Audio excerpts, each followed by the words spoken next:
Welcome to Rosh Hashana, before Rosh Hashana, part 15. We continue on in the Masechta Rosh Hashana, Perek Gimel, the 3rd chapter, Mishna Zayin, the 7th Mishna. Mishna continues with the laws of blowing shofar and says the following. Hatokel l'soicha boyer. If someone blows shofar in a big pit, or a soicha dus, or a big cistern, or a soicha pitom, like a large barrel, and there's an echo, and there could be a problem because the mitzvah of shofar is to listen to the actual sound of the shofar. So therefore, im kol shofar shama, if he's certain that he heard the voice of the shofar, yotza, he's fulfilled his obligation. Im kol havara shama, however, if he heard the voice of the echo, a rebounding voice of the echo, loy yotza, he has not fulfilled the mitzvah of blowing shofar. A similar concept says the Mishna, if someone was passing by behind a shul, or his house was near a shul, and he's at home, or he's in the back of the shul, the shama koil shofar, and suddenly he hears the voice of the shofar, oy koil megillah, or the voice of the megillah on Purim being read, then it's possible he could be yotzer, because you see the person who reads the megillah, or blows the shofar, has in mind to cover anyone that wants to listen. But you need the person that's listening also to have in mind. So im kivein libo, if the person listening had kavanah, he had intent to fulfill his mitzvah yotza, then he's yotza the mitzvah, he fulfills his mitzvah. But if not, lo yotza, he hasn't fulfilled his mitzvah. Afal pi shezeh shama v'zeh shama, even though in both cases they both heard the shofar, yet one has fulfilled the mitzvah and one hasn't. Zeh kivein liboy, v'zeh loy kivein liboy. The one had the proper intention, the one didn't, and the intention makes all the difference. If you had intention to fulfill the mitzvah, then you can hear the mitzvah when you're hearing the person blowing the shofar from inside the shul, or reading the Megillah from inside the shul. Continues the next Mishnah, Mishnah Ches, and this is a Mishnah that goes off on a bit of a tangent because the previous Mishnah spoke about kavanah, about intent, and therefore the Mishnah says something to do with intent as well.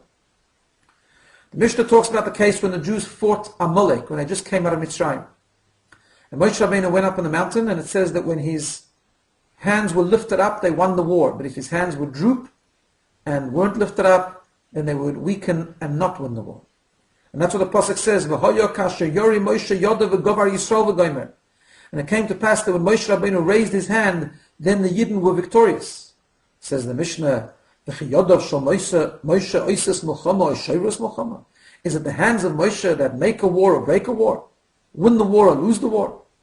It's coming to tell you that it all had to do with the kavanah, the intent of the Jewish people. When Moshe Rabbeinu lifted up his hands and people looked upwards and they were reminded that they have to make their hearts subservient to God, to their Father in heaven, then they would be victorious. But if they looked down and they forgot to subject their intention, their hearts, to their Father in heaven, they would begin to fall.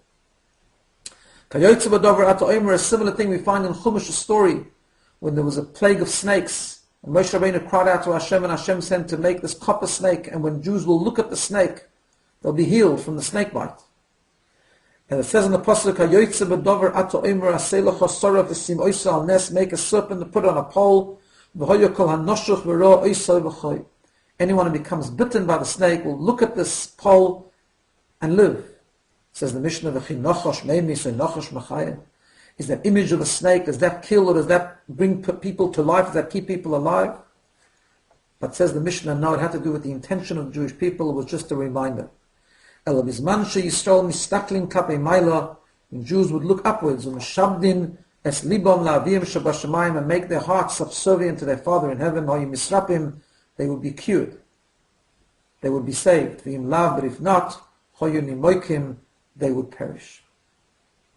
And the chapter ends off by saying, the last Mishnah says, a deaf mute, a person who's clinically insane or a minor, they cannot blow shofar and discharge everyone else from the obligation of the mitzvah. Because this has to do with a general rule. Anyone is not obligated in the mitzvah themselves, cannot cover other people, cannot discharge other people from their obligation.